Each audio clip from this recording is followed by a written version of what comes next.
Hello and welcome everyone. Thank you very much for tuning in. This is a screencast-o-matic presentation and recording for the first half of the warrant packet cycle that we are currently starting for the third quarter. Let me go ahead and give you the questions and the answers for the first half of the warrant packet cycle. Please remember to write down the question and the answer, and please remember to format your answer in a different colored font. Let's go ahead and get started.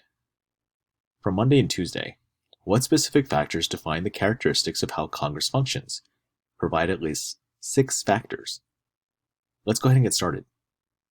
The first thing that I want you to really take away from this lesson is this. The whole purpose of the legislative branch is, in fact, to make laws. But in order for progress to actually happen, or bills be passed, there needs to be teamwork, consensus, and of course, buy-in and promotion of ideas. Agenda setting is also really important too, as Congress sets the agenda that's conducive to the needs of the American people to bring about true change, and to pay attention to the public opinion too, so that they can alter their agenda to represent their needs. Additionally, issue framing is really important too. Congress is responsible for framing the issues in the public eye. So whether it's through speeches or debates or appearances or more, the fact is that Congress is responsible for framing the issues to the interest groups and to us as their voters and constituents about why they're doing what they're doing. Additionally, in terms of priorities, Congress is responsible for allocating the correct time and effort on the issues that face the nation and face whether it's their personal districts or the states as a whole, if they're senators. So in a sense, congressmen and congresswomen do a lot and often have a lot on their plates, so to speak, to do at once in terms of representing their people and their constituents. Fundraising is also really important as well, as congressmen and congresswomen are responsible for fundraising for their campaigns and or re-election bids. Of course, we call this styling for dollars sometimes, or additionally special appearances and other network opportunities to essentially keep their seats in Congress.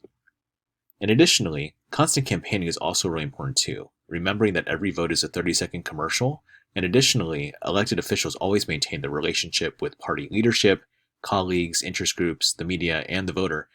In many ways, this is like a balancing act as well. As of course, to keep your position, you have to keep all these forces happy in some capacity to keep your job. So those are some key factors that essentially define and describe the experience of being a legislator in Congress. Let's move on to the next question of the day. From Thursday and Friday, what are some key characteristics of leadership positions in Congress? In this lesson, we're going to examine more closely leadership positions in the legislative branch. Let's get started. The first thing is this. Typically, congressmen and congresswomen have to lead by example. They have to be a guide or a mentor to all the members within the party, and so congressional leaders have to essentially be captains of their team, so to speak. They provide clear visions, clear goals, clear ideas. These types of things help them move the ball forward, so to speak. They also have to be unified. So a congressional leader has to unite several different factions within the party to agree on a vision and action. Sometimes within a political party, there's different factions that run the gambit of different parts of the political spectrum. Additionally, conviction is really important too. A strong belief in the appropriate course of action on issues and the direction of a party. Believing in your convictions is really important, and making the sales pitch to other people to buy in as well is also important. Compromise is also another important factor too. Party leadership needs to be willing and able to negotiate the particulars of a bill and negotiate stances on issues to achieve real progress. In order for a bill to become a law, there are several different roadblocks upon which compromise is necessary. And integrity. Knowing and doing the right thing, defining your party's agenda with wholesome intent is really important. The American people often scrutinize members of Congress, so knowing the right thing and doing the right thing is incredibly valuable. And of course, here are some specific roles that define leadership positions in Congress. The Speaker of the House, the President of the Senate or the President pro tempore, majority and minority leaders, and down here at the very bottom, whips. Whips are essentially people who whip people in line, if you will, before a vote that takes place on the House or Senate floor. So as you guys can see, those are some of the underlying elements of the lessons taught for this week.